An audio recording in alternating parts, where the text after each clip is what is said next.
Welcome to Chennai, a thriving metropolis of people, commerce and culture. Everybody is always going somewhere in this large city, and easy mobility poses a major challenge. At the forefront of public transport is the government bus operator, the Metropolitan Transport Corporation, which provides a range of services over an extensive network. So what do people in Chennai think about their bus journeys? From our studies and surveys, we identified these major issues and graded them based on their severity, feasibility of change, and public concern voiced over the same. Addressing the situation is not straightforward. There are many complexities that are not solvable by policy or provision of new infrastructure alone. The goal is to, firstly, create an identity for the bus, and secondly, optimize the route network, stimulating responsiveness towards the bus, the people, the system, and its rules. Public reception of a transport network is an aspect that is often neglected. As of today, there is no dedicated logo, signage, or graphic design associated with the MTC. So let's make one. An MTC logo and related signage, route markers, bus stop markers, information display that define our bus and confirm it as a system that the user can place their trust in.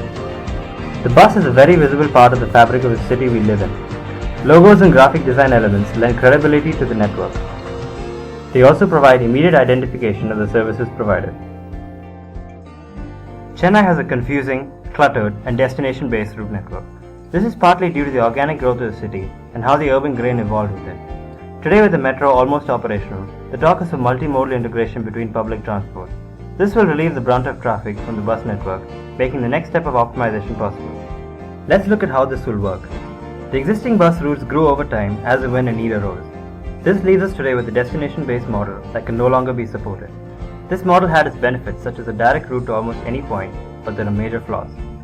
The switchover begins with the conversion of the arterial routes into black lines.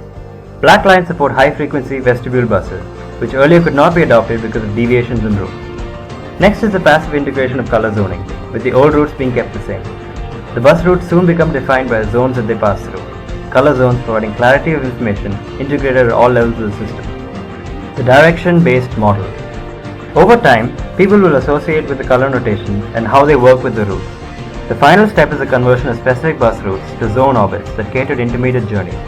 Eventually, the city's network will run on bus-centric arterial lines within the existing infrastructure, supported by orbital and regular routes. We now have a functional typology of buses: vestibule, regular, and small.